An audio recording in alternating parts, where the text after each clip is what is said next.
Hello, fellow Realtors, and welcome to the Bay East Buzz.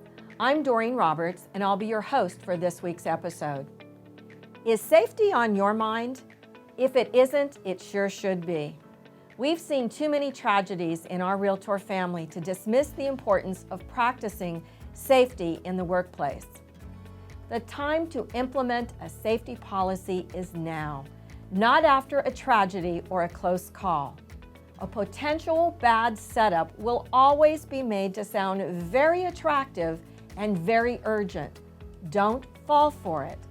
Decide what your professional policy will be to meet new potential buyers and then follow it every time without exception. Make safety your priority.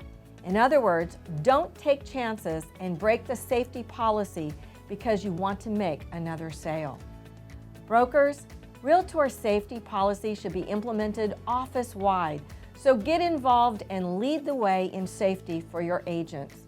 NAR has a lot of materials online for office meetings. The links are in the notes below.